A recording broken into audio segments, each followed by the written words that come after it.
नमस्कार, मैं हूं अंकुर और आप देख रहे हैं सत्य हिंदी का न्यूज बुलेटिन। एक नजर अब तक की सुर्खियों पर। पीएम मोदी ने अब दिल्ली चुनाव में वो किया है जो आज तक उन्होंने नहीं किया। उन्होंने उम्र में बहुत छोटे और कद में भी बहुत छोटे बीजेपी नेता के मंच पर पैर छू लिए। हालांकि मोदी का ऑरा अलग रहा है। वो पहले ऐसे नेताओं से मिलते तो थे, लेकिन कभी कभी इग्नोर भी करते थे। लेकिन अब जब मंच पर पैर छुए तो लोगों को नीतीश कुमार की याद आ गई। नीतीश कुमार भी कई बार अपने छोटे प्रत्याशी के पैर या मोदी के पैर ये हाथ पकड़ते रहे हैं, जिसके बाद उनकी मानसिक स्थिति पर भी सवाल उठने लगे।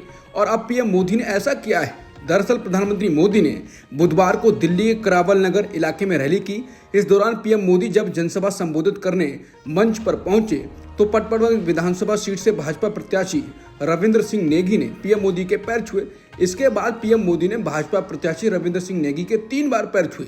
इसका वीडियो सोशल मीडिया पर वायरल हो गया है। बता दें, पीएम मोदी इससे पहले महिलाओं के साथ तो ऐसा करते रहे हैं, लेकिन कभी भी ऐसा नहीं किया जो आज किया।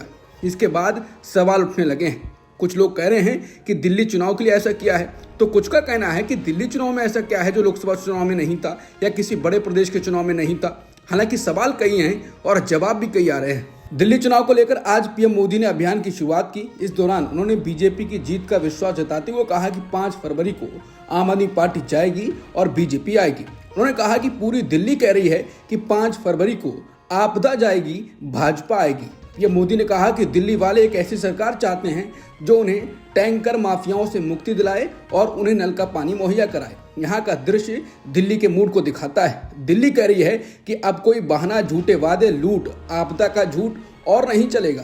प्रधानमंत्री ने कहा कि मैं दिल्ली भाजपा को बधाई देता हूँ। उन्होंने एक जबरदस्त संकल्प पत्र पेश किया है। इसमें दिल्ली की महिलाओं, युवाओं, मिडिल क्लास, ऑटो चालकों, दुकानदारों, झुग्गी वासियों सहित सभी के लिए योजनाओं का वादा किया गया है। दिल्ली चुनाव में पीएम मोदी ने दिल्ली वासियों को बताया कि वो कैसे उनका ख्याल रखेंगे। पीएम मोदी ने रैली में कहा कि जैसे एक परिवार का मुखिया अपने परिवार का ख्याल रखता है, दिल्ली वासियों वैसे ही मैं परिवार की तरह आपका ख्याल रखूंगा। इसके बाद दिल्ली वासियों ने तालियां बजाईं।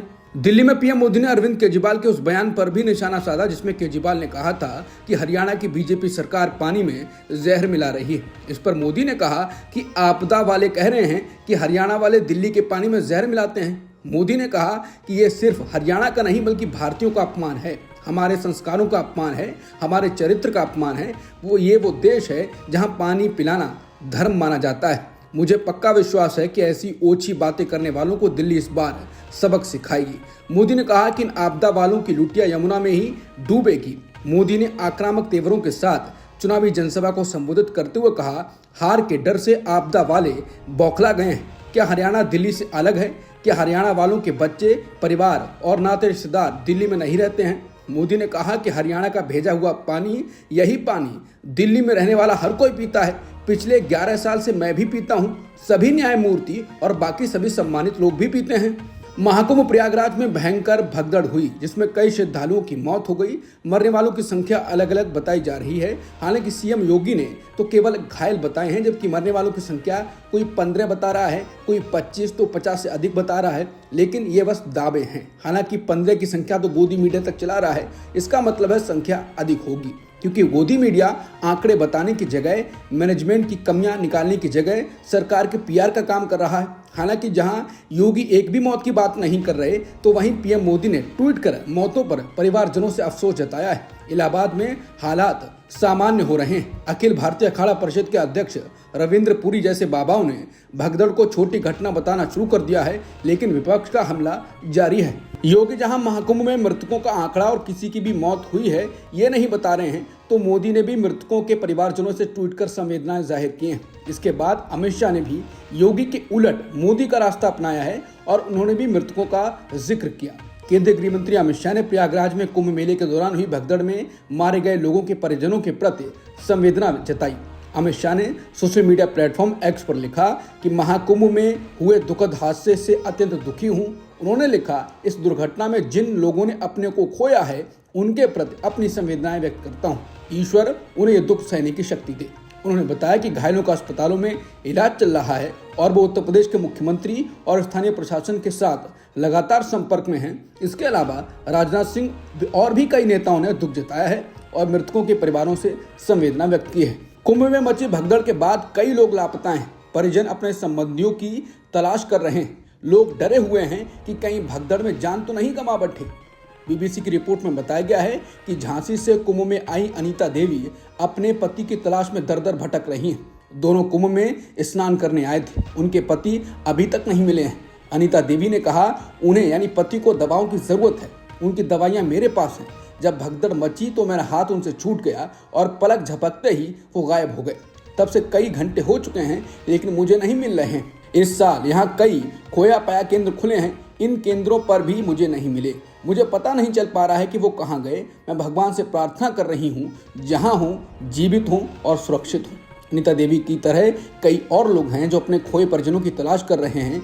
इनमें से कई ऐसे लोग हैं जो खोया पाया केंद्रों के सामने घंटों से खड़े हैं। उन्हें उम्मीद है कि उनके परिजनों को यहाँ लाया जा सकता है। प्रयागराज में महाकुंभ भगदड़ के बाद विपक्षी नेताओं ने केंद्र और योगी सरकार पर कुप्रबंधन और वीआईपी कल्चर अपनाने का आरोप लगाया। विपक्ष ने कहा कि इलाहाबाद गए श्रद्धालुओं को उनके हाल पर छोड़ दिया गया है।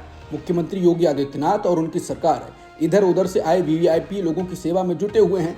लोकसभा में विपक्ष के नेता राहुल गांधी ने इस घटना के लिए वीआईपी कल्चर को जिम्मेदार ठहराया और कहा कि इस पर अंकुश लगाया जाना चाहिए और सरकार को आम श्रद्धालुओं की जरूरतों को पूरा करने के लिए बेहतर व्यवस्था करनी चाहिए।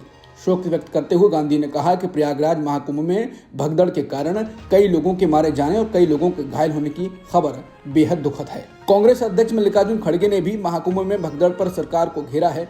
खड़गे ने एक्स पर लिखा कि महाकुंभ के दौरान तीर्थ राज संगम के तट पर हुई भगदड़ से कई लोगों की जान गई है और अनेकों लोगों के घायल होने के समाचार बेहद हृदय विदारक हैं। अधूरी व्यवस्था, वीआईपी मूवमेंट, प्रबंधन से ज्यादा खुद के प्रचार पर ध्यान देना और बदइंतजामी इसके लिए जिम्मेदार है। हजारों करोड़ रुपए खर्च करने के बावजूद ऐसी व्यवस्था होना निंदनीय है।